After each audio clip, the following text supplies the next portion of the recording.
계묘일에 태어났습니다. 자, 여기까지는 정확하지만은 경호시로 보는 이유가 있습니다. 그 이유는 용신병합의 뿌리가 수목으로는 안 되니까 여기 오시에 강하게 나타났다. 그래야 좋은 사주가 된다. 그리고 경금상관의 작용으로 글솜씨 말솜씨가 좋고, 또 상관이 제살하여 공직에까지 나가는 출세하는 사주로 보기 때문입니다. 자, 진월의 기토 일간이 관살이, 여기 목이 관살이 태왕하죠. 제살 태왕하죠. 그래서 신약 사주가 된 것입니다. 그러면은 정인 병화로서 도와줘야 되고, 급제 진토가 용희신이 됩니다. 그 다음에 목과 수가 구신이 됩니다. 자, 사주에서 용신, 병화, 정인의 힘으로 살아가야 명예로운 삶을 일생을 살 때인데, 자, 그런데 이 사주에서 기신의 목, 관성이 나쁘게 작용하죠. 흉신으로 작용합니다. 자, 관성은, 목은 관직, 공직, 벼슬길을 탐하거나 그 길로 나아가면은 조국 자신과 이 관성이 또 자식에 해당되죠. 자식에게 매우 어려운 공경한 처지에 처하게 되는 사주다. 이렇게 볼 수 있습니다. 또 이 사주에 목수가 기신이라 했죠. 기구신. 그러면은 개수편제가 부인입니다. 근데 개수편제는 뿌리가 없습니다. 여기서 받쳐주는 뿌리가 없고, 그 다음에 수국화, 병화, 용신을 상극하니까 이 사람이 선비정신으로만 살아가는데 방해작용을 합니다. 부인이. 그리고 부인 입장에서 보면은 이 묘목이 천을 기인입니다. 하늘에서 주는 복이다. 그러니까 이 부인은 수생목 이렇게 하면서 자식이죠. 이 부인 입장에서 보면은 자식이고, 또 기토 조국 입장에서 봐도 이게 다 자식입니다. 자식에게 온 힘을 다 쏟는다. 내 진기를 다 뺀다.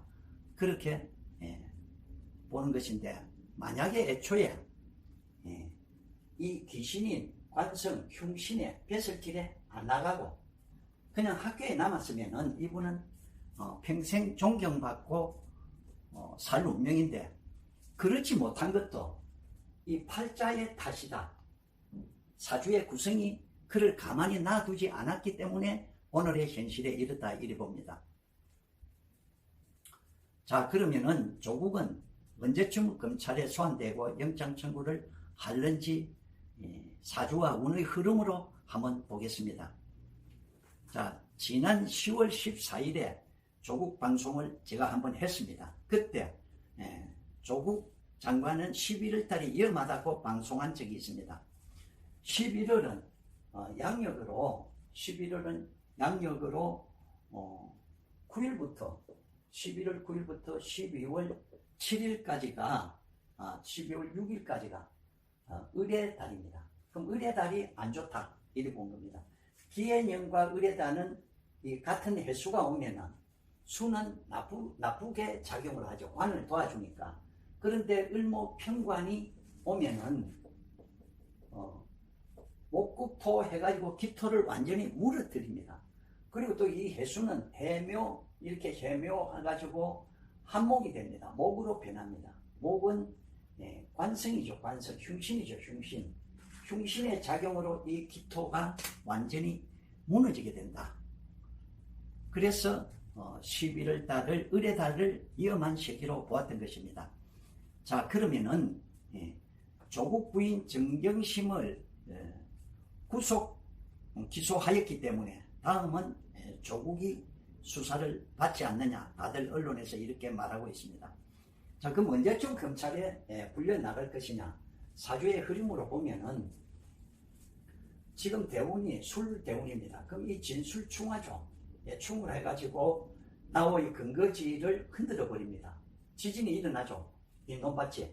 그리고 묘술합을 합니다. 관을 묶어버립니다. 벼슬 자리를 급제가, 이게 급제죠. 나에겐 우군인 척 하지만 실제는 나의 재물과 내 문서를 뺏어가는 급제가 이렇게 벼슬 자리를 묶어버리니까 내 벼슬이 날아갔던 것입니다. 그리고 출토한 일지를 보면은 검찰에서 보는 유리한 날이 있고 조국 입장에서 보는 유리한 날을 보도록 하겠습니다. 자, 11월 14일은 을묘일입니다. 을묘일은 이 기묘가 강한 관살에 무너지는 날입니다. 그러니까 조국에게는 불리하고 검찰에는 유리한 날입니다. 또 19일 경신일은 여기 전부 아래 위에 상관이죠. 상관. 상관이니까 정관을 치니까 대단히 불리한 날이 되는 겁니다.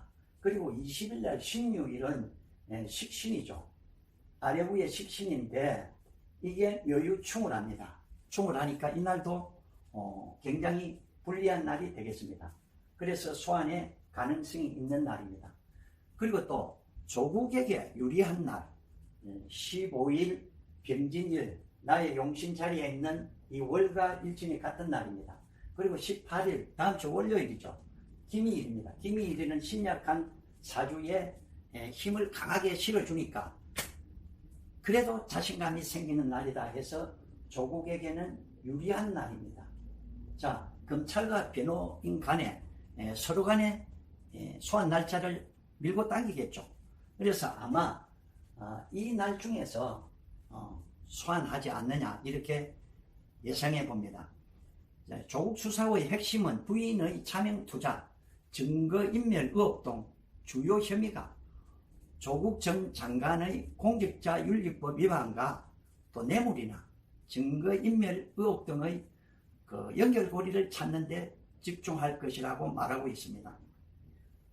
자, 조사가 순조롭게 끝나면은 영장은 검찰에서 청구할 것으로 봅니다. 왜냐하면은 대운과 해운과 월운이 굉장히 나쁩니다. 그래서 영장을 청구하게 되면은 12월 2일 계유일입니다. 계유일은 흉신이죠. 흉신과 그 다음에 묘유충을 합니다.